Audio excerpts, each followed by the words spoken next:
قال البراء بن عازب رضي الله عنه: خرجنا مع رسول الله صلى الله عليه وسلم في جنازة، فجلس عند القبر ونحن حوله كأن على رؤوسنا الطير، وهو يلحد للميت فقال: أعوذ بالله من عذاب القبر ثلاثة، أي 3 مرات.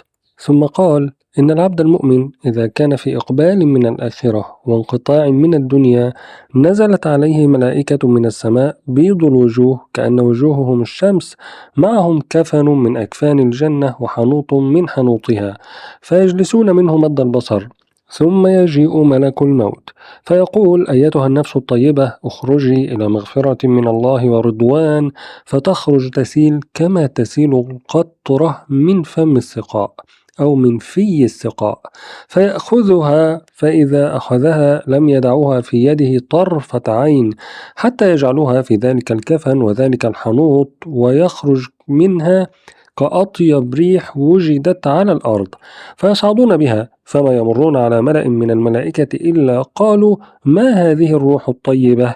فيقولون: فلان ابن فلان، بأحسن أسمائه التي كانوا يسمونه بها في الدنيا، حتى ينتهوا بها إلى السماء، فيفتح لها حتى ترفع إلى السماء السابعة، فيقول الله عز وجل: اكتبوا كتاب عبدي في عليين وأعيدوه إلى الأرض، فإني منها خلقتهم وفيها أعيدهم ومنها أخرجهم تارة أخرى. قال النبي صلى الله عليه وسلم: فتعاد روحه في جسده، فيأتيه ملكان فيجلسانه فيقولان له: من ربك؟ فيقول: ربي الله. ما دينك؟ فيقول: ديني الإسلام. من نبيك؟ فيقول: نبي محمد صلى الله عليه وسلم. فيقولان: صدقت. فيفتح له باب من الجنة ويفرش له منها، ويأتيه رجل حسن الوجه طيب الريح فيقول: أبشر برضوان الله وجنته، أنا عملك الصالح.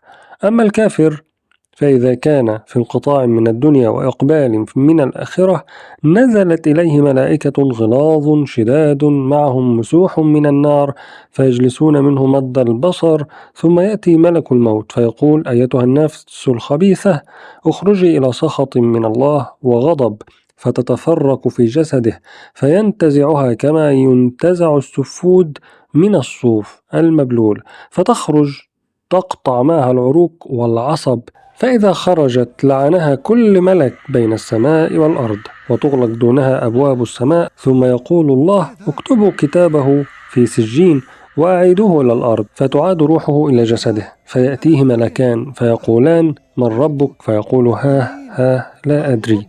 ما دينك؟ فيقول: ها لا أدري. من نبيك؟ فيقول: ها لا أدري. فيقولان: لا دريت ولا تليت. لا دريت ولا تليت، لا دريت ولا تليت. ثم يفتح له باب من النار ويفرش له منها، ويأتيه رجل قبيح الوجه منتن الريح فيقول: أبشر بسخط من الله وعذابه، أنا عملك الخبيث.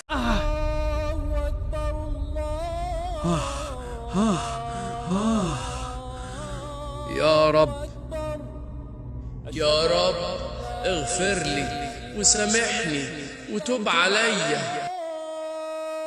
يا رب.